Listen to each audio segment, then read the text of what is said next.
Bom dia.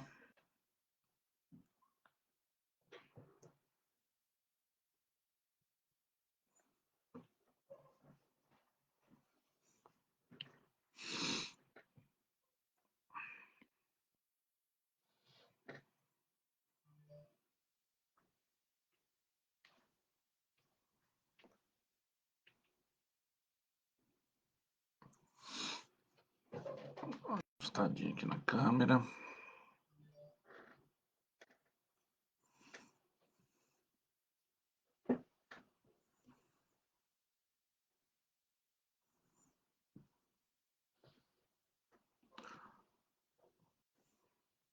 Bom dia, esperar o pessoal chegando.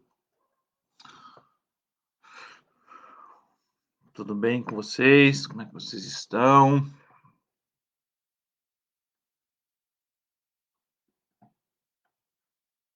Bom dia, dona Jussi.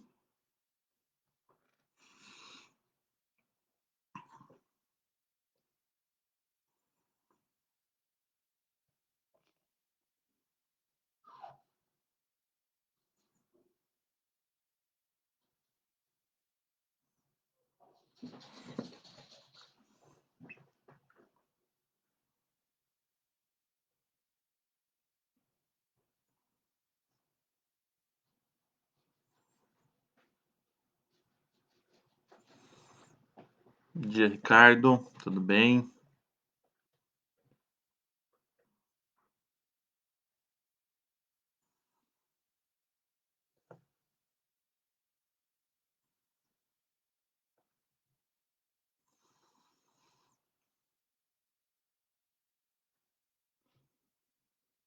Que bom, né, Jussi? Que bom.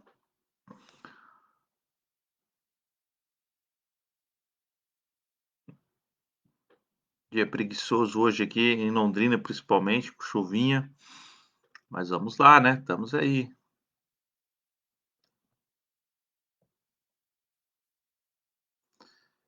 Depois de ver a prova dos 100 metros, né? Dos homens, conhecer o homem mais rápido do mundo. Não sei se vocês gostam de Olimpíada, eu gosto bastante, tenho acompanhado bastante até.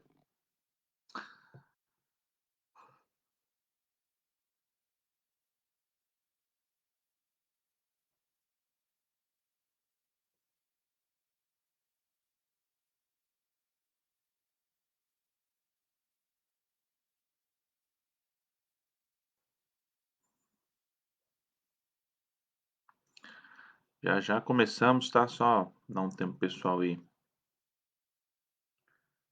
chegando.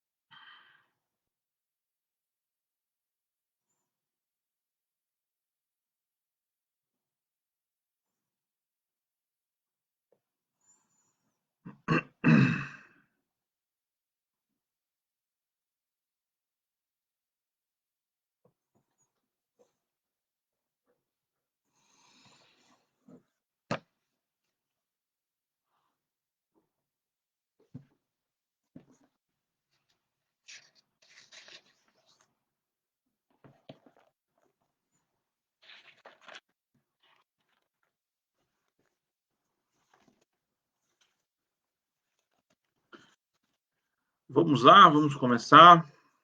Então, nós estamos dando sequência, né, ao nosso estudo bíblico. Hoje chegamos à pergunta 28. Estamos estudando nesse livro aqui, né? Catecismo Nova Cidade. Todos os domingos, 10 da manhã. Cada dia uma pergunta e meditamos na resposta, estudamos a resposta que autores conceituados aí trazem, e a gente vai meditando e complementando e falando um pouco a respeito daquilo que Deus vai ensinando, né, por meio da tua palavra, e que nós vamos aprendendo por meio da palavra de Deus nas Escrituras. E hoje chegamos na pergunta 28, aí já passamos aí da metade, né, das perguntas que a gente está, das perguntas que nós temos como meta aí estudar, são 52 perguntas, né, uma por semana. Nosso objetivo é chegar no final do ano concluindo, né, o estudo desse livro por completo e tendo passado por várias perguntas importantes a respeito das doutrinas bíblicas e por aí e seguindo depois a sequência, obviamente, né, sempre buscando aprimorar cada vez mais nosso conhecimento a respeito de Deus, que é tão importante e tão relevante quando ele é buscado por meio do estudo das Escrituras, né, e tem o seu impacto. Então vamos lá. A pergunta que a gente vai trabalhar hoje, que é a pergunta 28,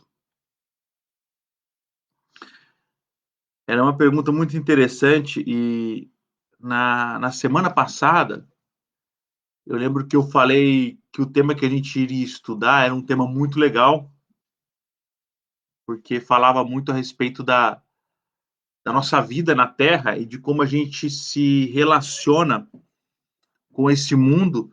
Nós falamos muito sobre graça comum, né? Então, como a gente se relaciona nesse mundo é, com aquilo que existe, com aquilo que Deus fez, com os nossos irmãos, com aqueles que não são os nossos irmãos.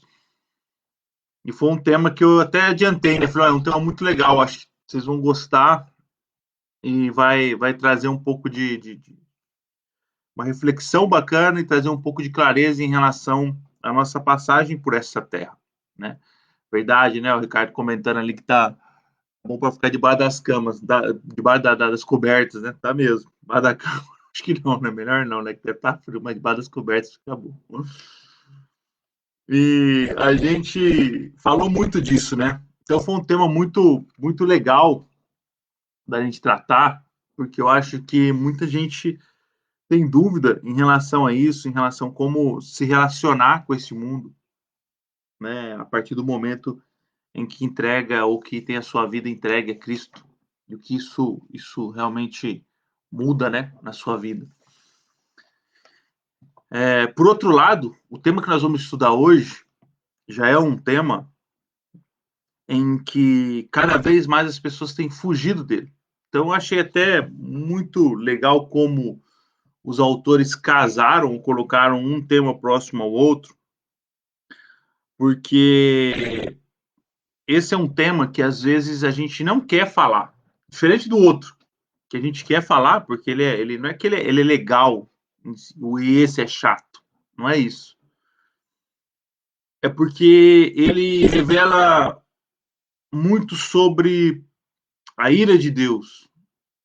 E como a gente vai ver em alguns autores, por muitas vezes a gente não quer falar disso. Só que se nós não falarmos disso, não tem sentido falar do amor de Deus.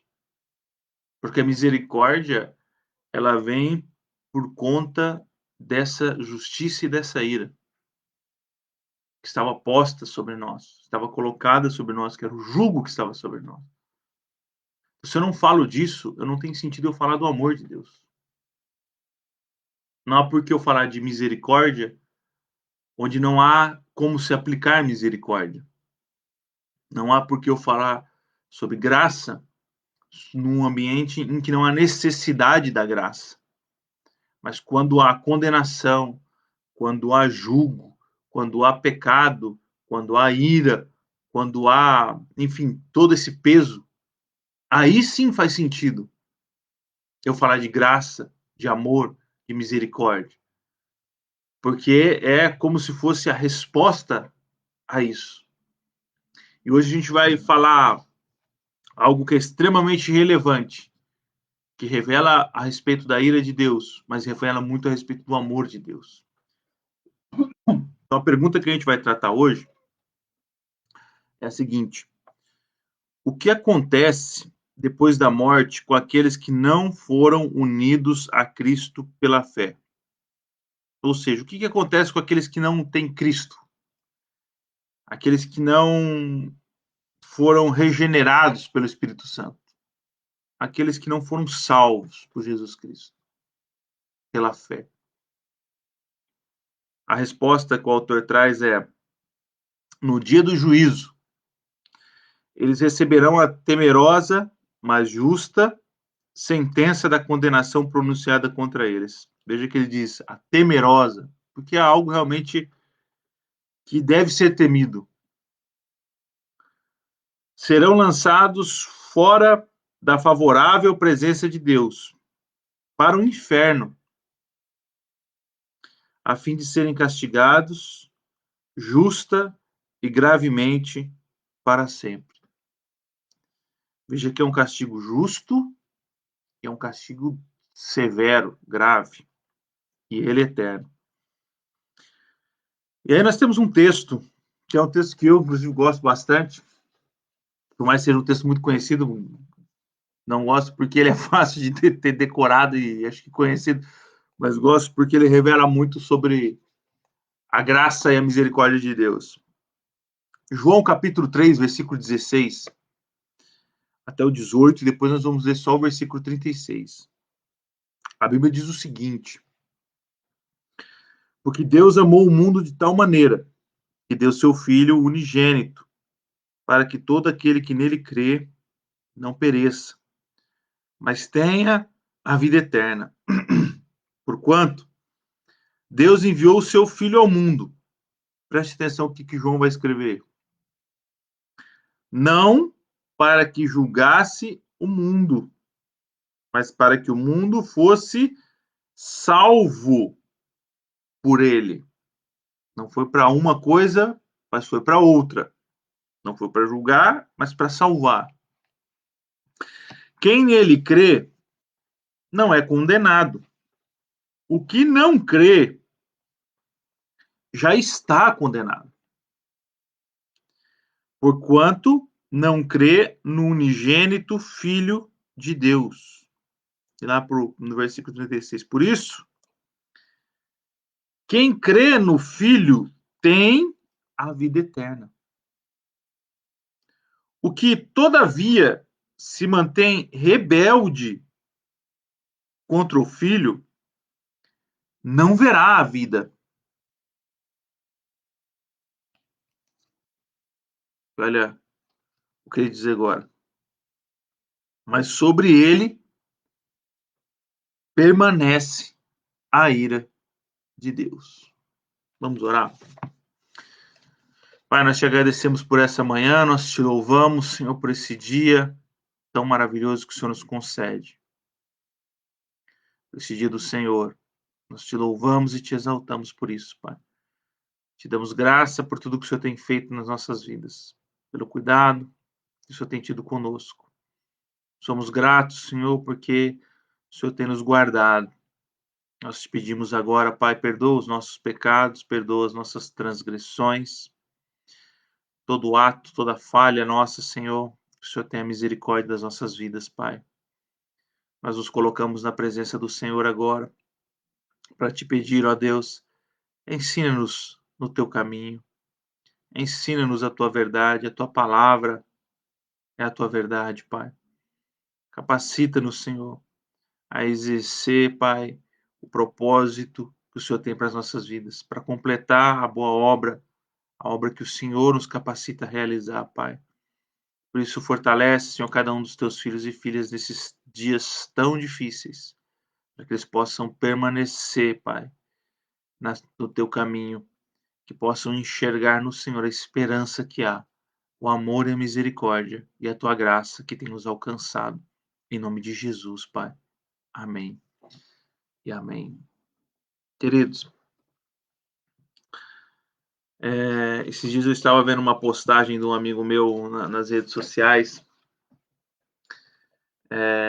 Eu geralmente não entro em discussões em redes sociais e não entrei nesse caso também, mas eu achei muito interessante porque ele fez uma postagem em que ele dizia sobre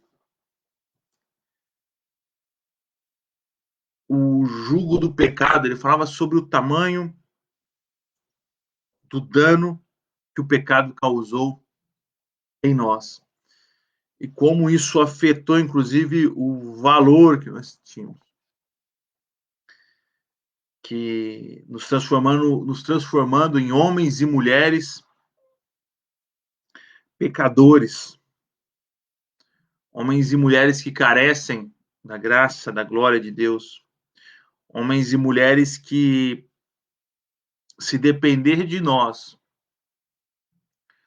buscaremos sempre saciar a nossa vontade e fugir da presença de Deus. E como a gente leu em João, no capítulo 3, do versículo 36,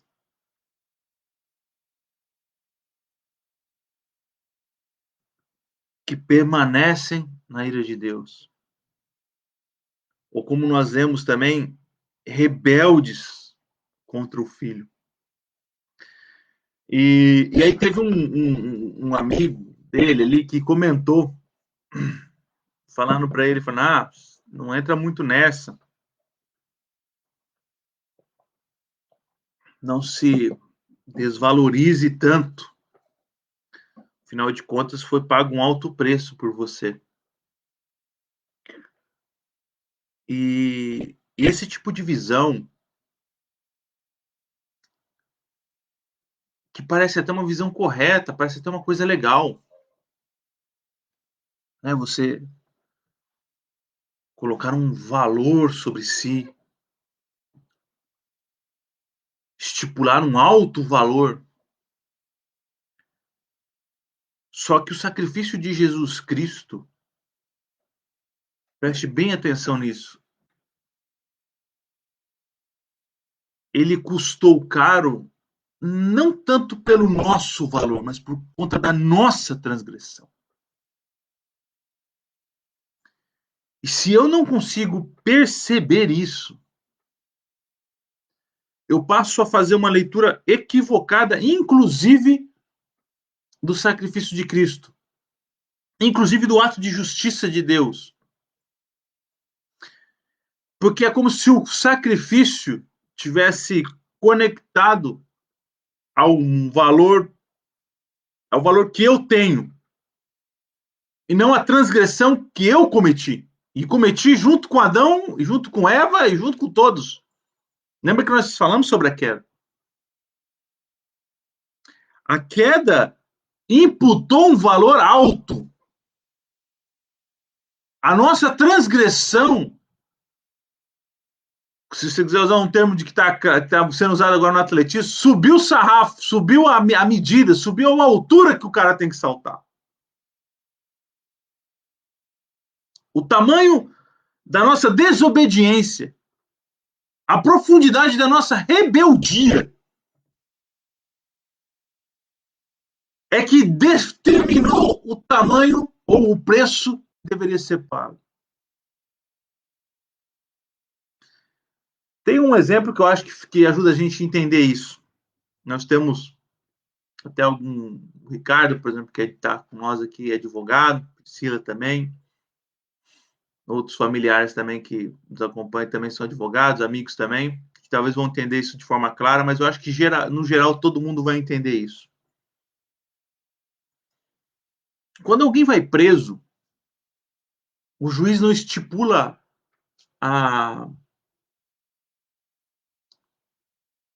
como que diz? Não é a multa, é não, o que você tem que pagar para o cara sair é a fiança. Quando alguém vai preso e tem fiança, né? Cabe fiança nesses casos. O juiz não estipula a fiança, ou pelo menos não deveria, sendo um juiz justo, né? Se a pessoa é homem, mulher, se é um branco, se é um negro, se é um pardo, se é um amarelo, se é brasileiro, japonês, chinês, português, alemão, enfim, inclusive se a escolaridade, se nunca estudou, se estudou primeiro grau, estudou segundo grau, se tem pós-graduação. Quando você vai estabelecer a fiança, o preço que se tem que se pagar, você não o qualifica pela pessoa, pela qualidade da pessoa.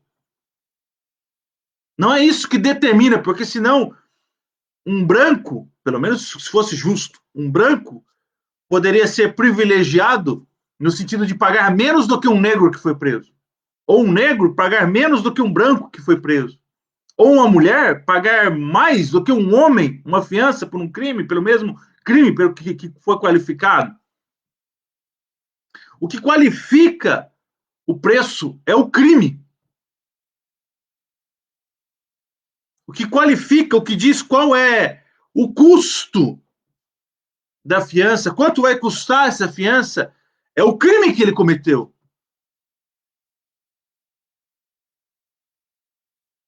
Por isso que você faz a Constituição, faz a lei, sem olhar para A, B ou C. Se você escreve em relação, se você roubar um carro, a fiança para esse crime é tal. Não diz se um branco roubar o carro, se um negro roubar o carro, se uma mulher roubar o carro, se um homem roubar o carro. Não, é se alguém roubar um carro.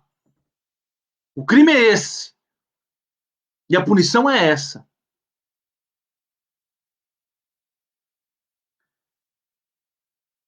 É preciso entender isso para que você possa, inclusive, fazer uma leitura correta do restante das escrituras. Porque senão nós vamos colocar uma lente diferente para fazer essa leitura. E nós vamos quase entender ou obrigar a Deus a entregar o seu filho porque eu tinha muito valor.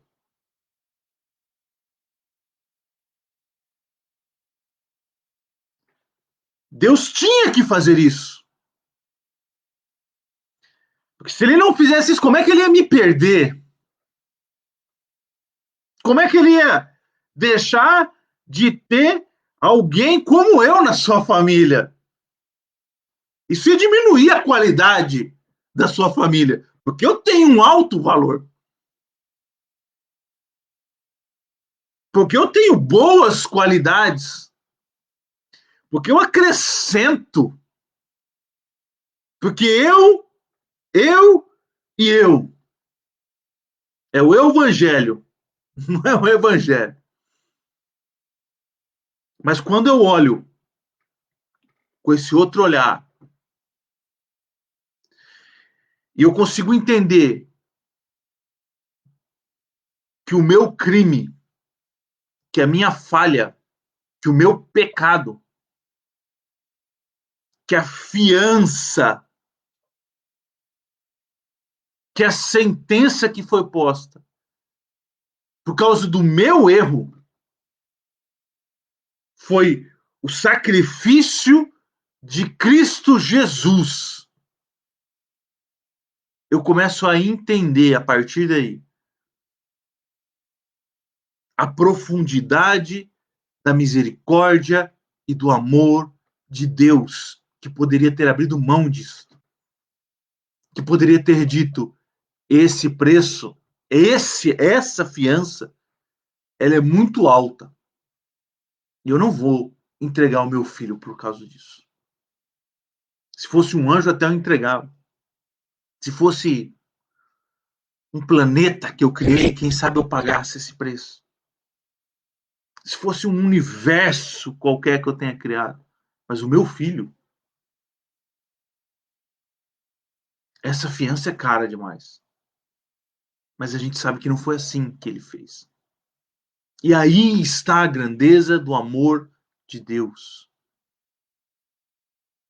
De satisfazer, e de Cristo, de satisfazer a justiça do Pai, entregando a própria vida por mim e por você. Porque o custo, a punição é alta. E é disso que nós vamos falar hoje.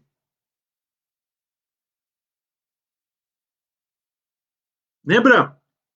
O apóstolo Paulo fala: onde abundou o pecado, superabundou a graça. Ele não está falando onde o pecadinho ou o pecado dominou parcialmente, não. Ele dominou por completo, causando danos eternos, ou danos eternos não, mas danos por um grande período, tanto que isso foi cometido lá em Adão, com Adão, e percorre até os dias de hoje. E nos alcança até o dia de hoje. Entender a resposta que nós vamos dar a respeito deste tema, ou estudar esse tema, não nos deveria levar a Deus, nos levar a Deus por medo ou temor ou coisa do tipo. E muitos, às vezes, acabam caminhando nesse sentido, querem levar as pessoas nesse sentido. Mas mostra o tamanho do amor de Deus. Porque o custo foi extremamente alto. Porque a pena era alta. Porque para fazer a justiça de Deus e saciar a ira de Deus diante do pecado e da transgressão, o custo era alto. Eu quero falar rapidinho aqui, ler rapidinho um trecho do J.C. Riley, que tem um livro, inclusive, maravilhoso, que ele fala sobre o novo nascimento. Ler um trecho rapidinho dele, porque eu quero gastar alguns dos minutos finais com o John Lynn, que vai comentar essa mesma pergunta, e para a gente entender a profundidade disso. Então, essa só uma breve introdução para a gente já trocar a lente e entrar com a lente correta na leitura das escrituras. Veja o que o Riley vai falar. Por mais doloroso que seja o assunto do inferno, quer dizer que ninguém gosta de ficar falando de inferno. É algo sobre o qual não ouso, não posso e não tenho como me silenciar. Quem desejaria falar do fogo do inferno se Deus não tivesse falado disso? Se Deus não tivesse introduzido esse tema nas suas escrituras, nós jamais falaremos disso. Porque é algo que nós, em tese, não gostaríamos de falar. Quando Deus fala tão claramente, quem pode calar-se com segurança? Ele vai dizer o seguinte: eu sei que há alguns que não acreditam na existência do inferno. Acham impossível haver um lugar assim. Pensam que é inconsistente com a misericórdia de Deus. Dizem que é uma ideia horrível demais para realmente ser verdadeira. Eu acho que você já deve ter ouvido coisas desse sentido. Eu já ouvi e às vezes até já pensei assim. Como é que era possível equilibrar essas duas questões? Porque estava usando a lente errada. Aquela primeira que eu falei na introdução. Se você realmente colocar a lente equivocada, você não vai conseguir enxergar. Mas olha o que ele diz. Claro que o diabo se alegra demais, se alegra com os pontos de vista dessas pessoas. Elas ajudam demais seu reino. Pregam sua antiga e favorita doutrina. Preste atenção nisso que ele vai dizer. A sua antiga e favorita doutrina. Certamente não morrereis. Certamente não morrereis. Queridos, sabe quando isso foi dito? Isso foi dito para Eva, lá no Jardim do Éden. Quando ela disse que Deus disse a eles que se comerem daquela fruta, eles morreriam. E Satanás disse para ela, certamente não morrereis. A sua antiga e favorita doutrina. Neste engano, ele vem contaminando até os dias de hoje a humanidade. Com essa verdade, com essa fala, com essa doutrina, com essa ideia, ele vem construindo isso, aprimorando essa filosofia. Mas ele diz o seguinte, o Riley vai seguindo. Mas há um ponto a ser resolvido. O que a palavra de Deus diz? Isso é o que dá raiva. O povo tem raiva, principalmente até na igreja dos teólogos e dos homens e mulheres que são apaixonados pela Escritura, porque eles sempre caem por essa pergunta. Mas o que a palavra de Deus diz? Tem gente que não gosta quando você faz essa pergunta. Fala, você está querendo complicar, você está querendo teologizar esse assunto. Meu irmão, não, eu só quero ficar com a palavra de Deus. Eu só quero ficar com a palavra do meu Senhor. Eu não quero complicar nada. Não quero causar nada. E olha o que ele diz. Você crê na Bíblia? Eu acho que aí é a primeira coisa que a gente precisa se responder. Se eu creio na Bíblia, então eu posso olhar para ela como uma verdade e a partir desse momento tentar entender o que ela diz a respeito desse assunto. Então olha o que ela diz. O que ele diz? Então acredite nisto. O inferno é real e verdadeiro. É tanto verdadeiro quanto o céu o é. Tão verdadeiro quanto é a justificação pela fé. Tão verdadeiro quanto o fato de que Cristo morreu na cruz. Tão verdadeiro quanto o mar morto. Não existem fatos ou doutrinas dos quais tu possas duvidar legitimamente se duvidares do inferno. Parece uma coisa pequena negar o inferno, mas a consequência é grande. Lembre-se da doutrina favorita e antiga, certamente não morrereis. A partir desse ato, dessa verdade que entrou no coração de Adão e Eva, eles seguiram com suas ações em rebeldia a Deus. Desacredita no inferno e tu desfazes. Presta atenção no que ele diz agora. Não acredita no inferno. E você vai desfazer, desestabilizar e desamarrar tudo na Escritura. Imediatamente jogando de lado a Bíblia.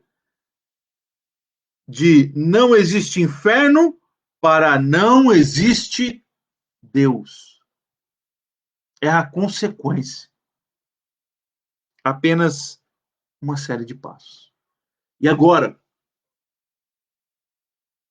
queria meditar com vocês e trabalhar com vocês o que o John Lin vai falar, porque ele trata com uma clareza espetacular esse assunto, essa pergunta, essa resposta, a resposta dessa pergunta. E ele começa já abrindo de uma forma muito clara. Ele diz o seguinte: um dos ensinos mais difíceis e com frequência incompreendidos da Bíblia é sobre o inferno ser um castigo real, consciente e eterno. Olha só, real, ou seja, ele existe, é consciente, as pessoas estão conscientes sobre ele, e é eterno.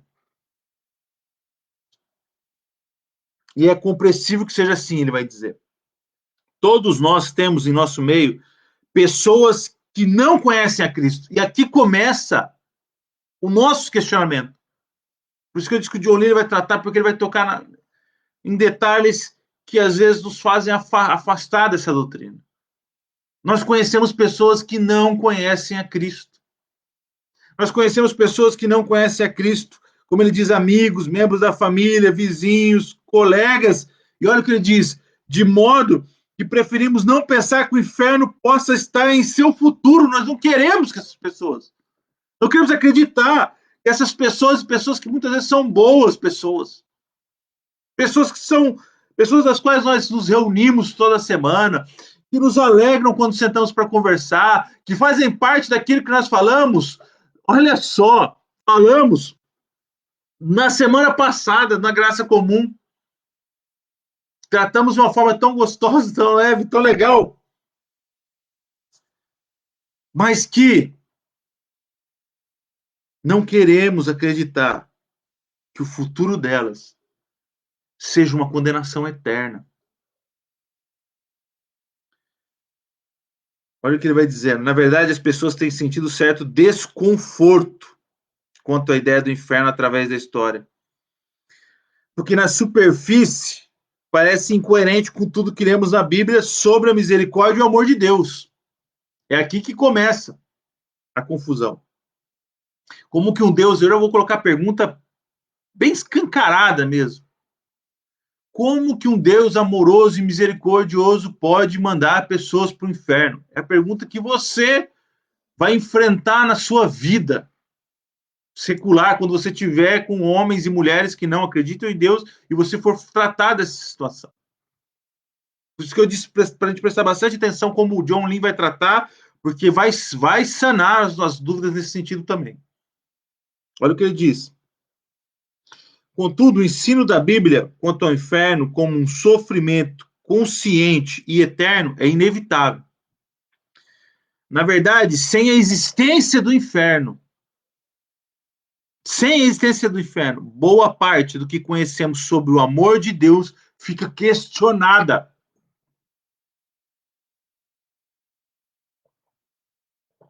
Lembra que eu falei no início? Eu fiz aquela introdução usando um exemplo da postagem do meu amigo.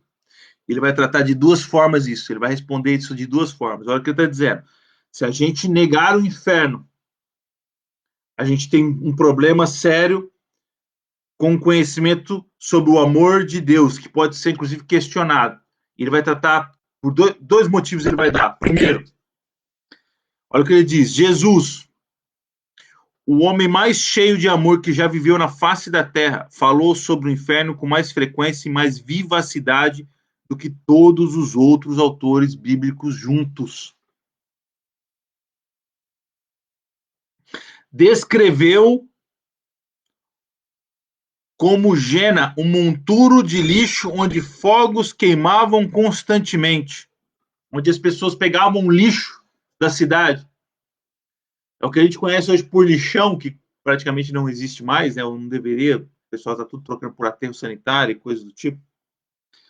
Que onde você pegava todo o lixo da cidade, levava para fora da cidade num terreno, e você queimava o lixo. E isso era feito o dia inteiro. Porque toda hora está chegando lixo. Toda hora você está queimando lixo. Queimava de manhã, tarde e noite.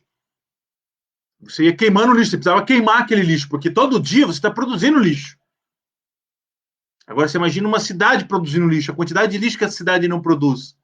E todo dia você precisa da destinação. Nessa época não tinha essa questão ambiental, tratamento do lixo, nada disso. Então, como você tratava? Até pouco tempo não tinha isso aqui no Brasil. Você queimava isso no lixão, enfim, tratava dessa forma. E ele dá um exemplo do inferno como sendo esse lugar onde o fogo nunca acaba, onde todo o lixo é queimado. Outro exemplo que ele dá, ou como as trevas externas, onde não existe iluminação, mas tão somente miséria.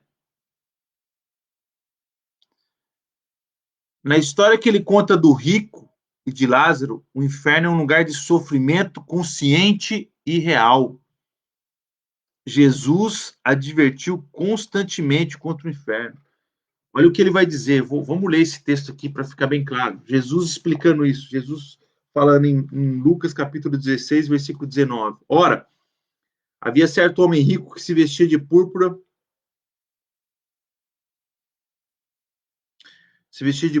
e de linho finíssimo, e que todos os dias se regalava esplendidamente. Havia também certo mendigo, chamado Lázaro, coberto de chagas, que jazia à porta daquele, e desejava alimentar-se das migalhas que caíam da mesa do rico, e até os cães vinham lamber-lhe as úlceras. Aconteceu morrer o mendigo e ser levado pelos anjos para o seio de Abraão. Morreu também o rico e foi sepultado. No inferno, estando em tormentos, levantou os olhos e viu ao longe Abraão e Lázaro no seu seio. Então, chamando, disse: Pai, Abraão, tem misericórdia de mim e manda Lázaro que molhe em água a ponta do dedo e me refresque a língua, porque eu estou atormentado nesta chama. Disse, porém, a Abraão: Filho, lembra-te de que recebeste os teus bens em tua vida, e Lázaro igualmente os males. Agora, porém, aqui está, ele está consolado, tu em tormentos, e além de tudo, está posto um grande abismo entre nós e vós, de sorte que os que querem passar daqui para vós outros não podem, nem os de lá passar para nós. Então replicou: Pai, eu te imploro que o mandes à minha casa paterna, porque tenho 5 irmãos, para que lhe dê testemunho, a fim de não virem também para este lugar de tormento. Olha O desespero daquele homem rico, ele acabou de estar consciente que ele vai passar no inferno, vai ficar para o inferno a vida toda, que não tem solução para ele, então ele fica desesperado porque ele sabe que existem parentes que estavam seguindo a mesma vida que ele tinha na Terra e que ele entende, então, que eles também vão ter esse mesmo destino. Então ele diz, então, aquele Lázaro não pode vir aqui, vamos dizer assim, amenizar o meu sofrimento para que ele então vá até, ele saia do céu, do além, né, onde ele está lá, e ele venha para a Terra, né? Venha para a Terra em espírito e comunique a ele. E olha o que ele diz. É que a gente já, estou dando esse exemplo porque a gente vai ter uma quebra de uma outra doutrina aí que a gente sabe que às vezes vem falando sobre mortos que voltam, né? Mas olha o que ele vai dizendo. Então replicou, né? Ele falando aí, olha o 29. Respondeu Abraão: eles têm Moisés e os profetas. O que quer dizer que eles têm Moisés e os profetas? Eles têm isso aí, eles já tinham isso aqui, ó. Você pode, que nós conhecemos hoje de Velho Testamento ou Antigo Testamento. A Bíblia daquela época, ele já tem Moisés, tem os profetas, ou seja, tudo que precisa ser dito a respeito céu e inferno, de certa forma, já está sendo tratado. E Jesus veio amplificar isso, trazer mais conhecimento, como a gente viu, falou mais do que todos eles. E olha o que ele vai dizendo. Eles têm Moisés e os profetas. Ouçam-nos. Ou seja, leia a Escritura. Escute o que a palavra de Deus diz. Mas ele insistiu, não, pai Abraão, se alguém dentre os mortos for ter com eles, arrepender-se-ão. Ou seja, se existir uma coisa sobrenatural como essa acontecer, aí sim eles vão dar ouvidos. Aí sim eles vão entender. Aí sim, quem sabe, eles peçam perdão e se arrependam da sua vida. E olha o que Jesus vai dizer.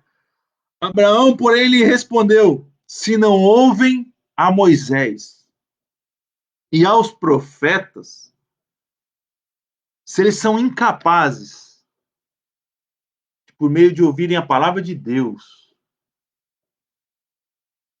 não se arrependerem, você acha que é Lázaro descendo dos céus que vai fazê-los converter-se? Essa é a verdade.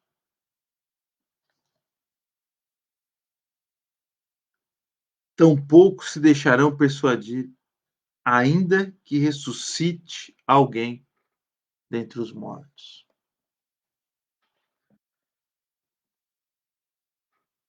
Primeiro ponto. A gente vê Jesus tratando isso de forma muito clara. Ele não escondeu o inferno de ninguém. Pelo contrário, ele deixou claro como é que as pessoas vão parar lá. Segunda questão. Lembra que nós estamos respondendo aqui.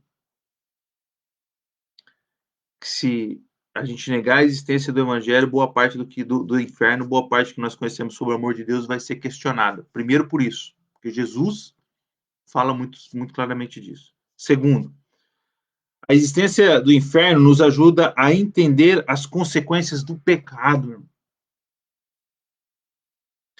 De algum modo, o inferno é a consequência do que nós, pessoas pecadoras, sempre quisemos.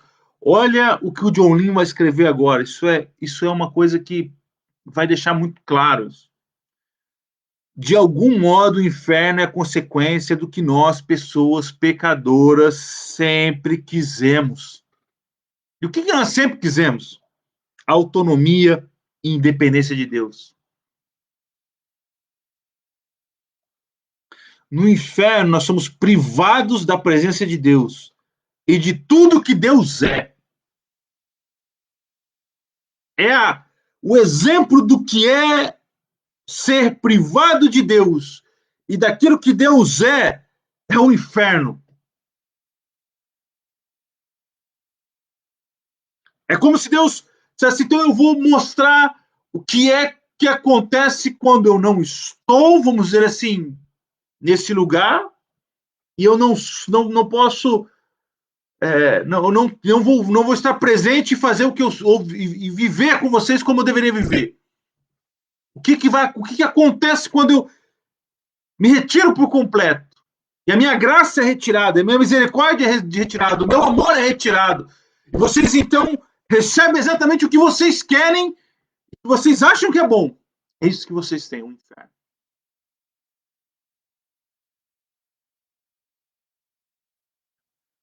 Assim, no inferno não existe amor, não existe amizade, não há alegria, não há descanso. Não há descanso. Lembra que nós falamos, inclusive quando nós tratamos do domingo, que o domingo é um dia de descanso no Senhor. Enquanto as pessoas às vezes não querem, não tem tempo para descansar em Cristo, descansar em Deus, então, um lugar onde não há descanso é este. Porque essas são coisas que só existem onde Deus está presente.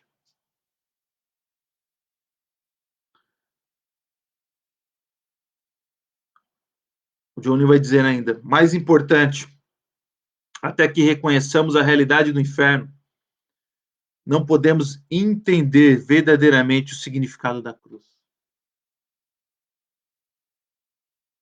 Quando eu entendo o que o inferno é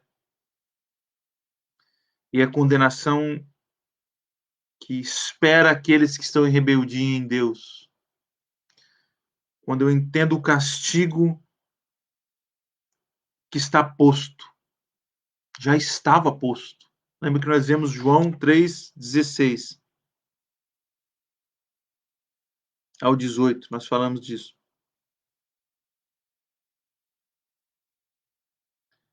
Porquanto Deus enviou seu Filho ao mundo não para que julgasse o mundo, porque nós já estávamos condenados, queridos. O inferno era o que nos esperava. Não para julgar o mundo, mas para que o mundo fosse salvo por meio dele. Nós caminhávamos como um gado caminha para o abate, sem muitas vezes nem perceber o caminho que estava indo, como cegos que caminham para um abismo, onde ninguém conseguia avisar o outro.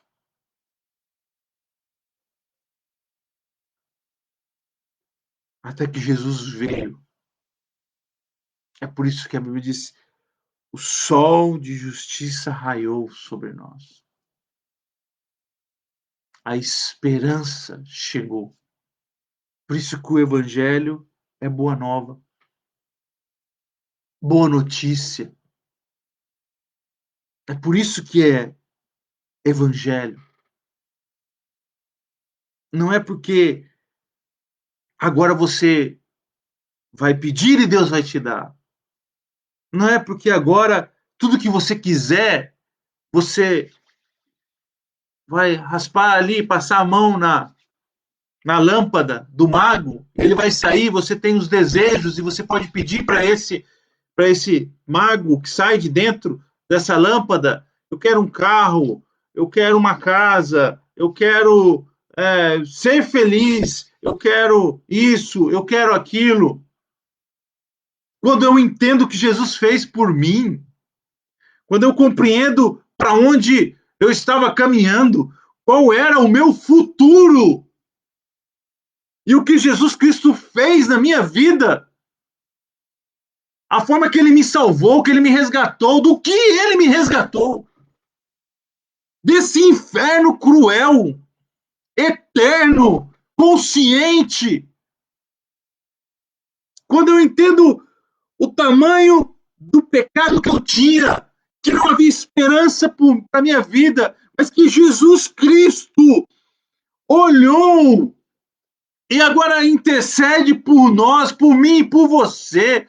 Se nós não nos satisfazemos com isso, não há lâmpada mágica que vai nos satisfazer. Se isso não for suficiente para gerar gratidão eterna no nosso coração, se isso não for suficiente para nos colocar de joelhos diante de Cristo, se isso não for suficiente para nos fazer reconhecer que sem Jesus Cristo nós não somos absolutamente nada e tudo que nós temos vem dele, provém dele. Se isto tudo não for suficiente, não importa o que ele entregue, não importa o que ele dê de coisas secundárias, casa, carro, riqueza, conta, o que você precisar, saúde até, nunca vai satisfazer teu coração. Porque não há compreensão do ato maior que ele fez, do ato mais gigantesco que moveu o cosmos inteiro do universo, que foi quando ele absorveu em si todo o pecado da humanidade, que foi quando ele se afastou de Deus, do Pai por completo, quando as trevas se fizeram nele, ele foi desintegrado por completo, para receber em si o pecado e a condenação da humanidade inteira, para que todos nós pudéssemos agora ter acesso diante dele, ainda que nem todos terão. Ainda que nem todos, como nós já estudamos aqui, alcançarão isso.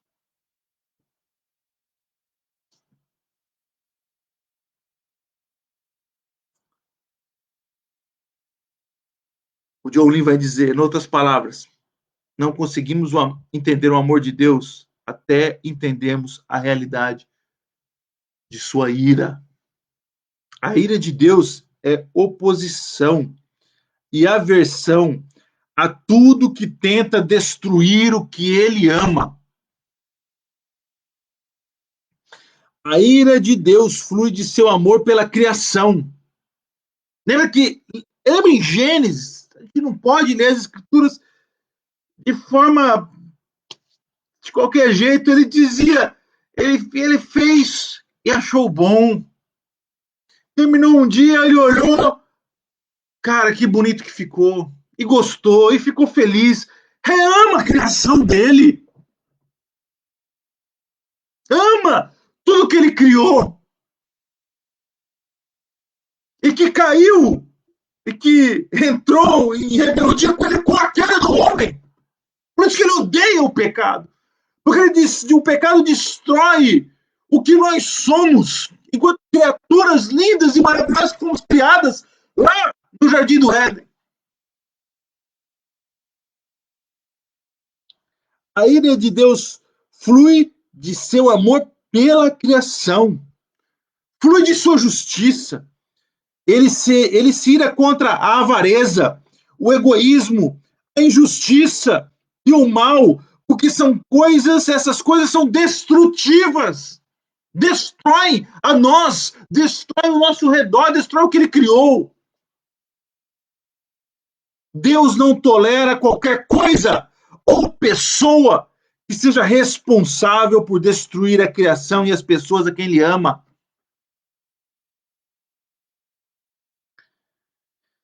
O John Lee diz o seguinte, pense nisso da seguinte forma, dizer, eu sei que Deus me ama porque entregaria tudo por mim, é muito diferente de dizer, eu sei que Deus me ama porque ele realmente entregou tudo por mim. Ele vai dizendo, olha a separação que ele faz, um é um sentimento amável, que pode ser que eu faça isso porque eu te amo. O outro é um ato de amor, eu fiz porque te amo. Embora seja possível tentarmos tornar Deus mais amável, diminuindo a realidade do inferno ou da ira de Deus, tudo que realmente fizemos foi minimizar o amor de Deus. Quando nós tentamos minimizar a ira e a justiça e o inferno, tentando fazer um Deus mais amável, um Deus mais bonzinho, um Deus mais misericordioso, na verdade, o que nós estamos fazendo é diminuindo o amor de Deus. Onde abundou o pecado, superabundou a graça. Se não abundou o pecado, não precisa superabundar a graça.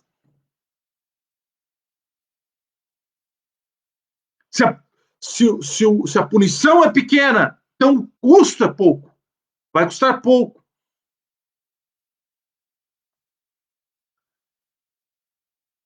Se existir um inferno de verdade, não podemos, sem existir o inferno de verdade, não podemos entender o preço real que Jesus pagou por nosso pecado. É o que eu falei logo no início, daquela discussão entre os dois amigos nas redes sociais. Se eu não entendo o inferno e a condenação que há, eu não consigo dimensionar o tamanho do pecado, o tamanho do amor de Deus. O custo que foi pago revela o tamanho da punição que havia, que era a vida. O salário do pecado é a morte. E foi com isto que Jesus Cristo pagou. Com a sua vida, com a sua morte.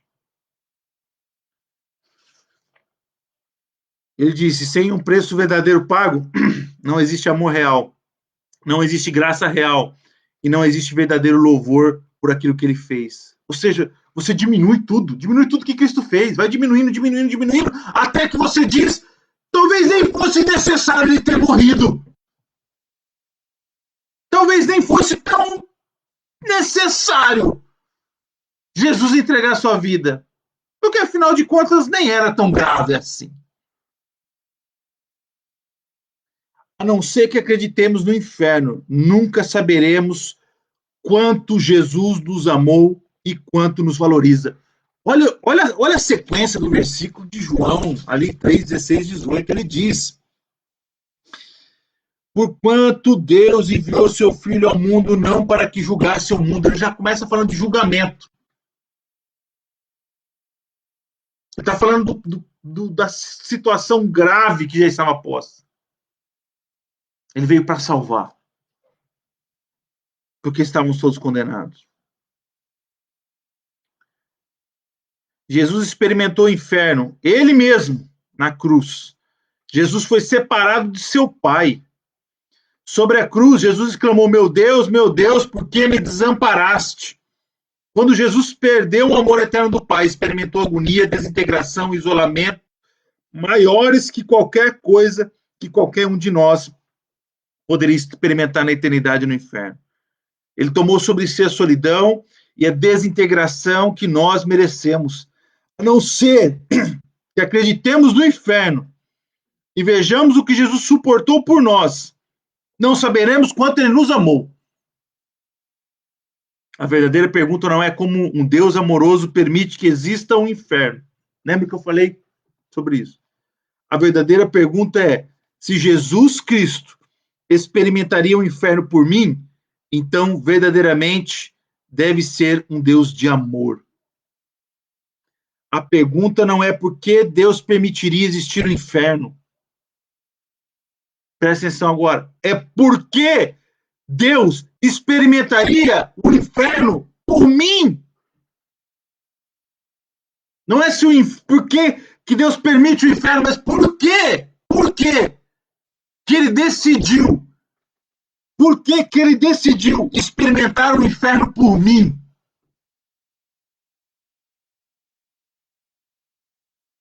Esse lugar tão tenebroso e horrível foi por amor. Foi o que ele fez por mim e por você. E só assim nós conseguimos entender o tamanho do amor dele pelas nossas vidas.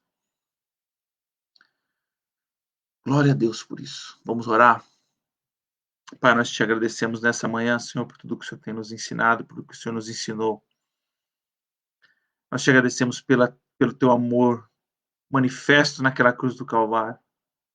Te agradecemos porque nós entendemos, Pai, esse lugar tenebroso e horrível que é o inferno, mas que também revela a grandeza da tua graça, que revela o tamanho da tua misericórdia, o tamanho do teu amor por nós. Por isso nós nos rendemos diante de ti e te agradecemos, Senhor. O que seria de nós se não fosse o Senhor Jesus Cristo? Obrigado por esse dia, obrigado por esta palavra, obrigado pelo que o Senhor tem nos ensinado. Abençoa os teus filhos e filhas, Pai. Capacita-nos, Senhor, no entendimento da tua palavra. E capacita-nos, Senhor, ainda a levarmos a tua palavra aos teus filhos e filhas, Pai, que anseiam pela manifestação dos teus filhos, Pai. Em nome de Jesus. Amém. E amém. Queridos, Deus abençoe. Um ótimo domingo. Aproveite aí, né? Acompanhe a Olimpíada. Descansa um pouquinho no Senhor hoje. Leia a Bíblia, ore, né? Fique na presença de Deus, que é o que realmente importa nas nossas vidas. Deus abençoe vocês. Quarta-feira, 8 horas, estamos de volta. E também domingo, 10 horas da manhã, estamos de volta. Tchau, tchau.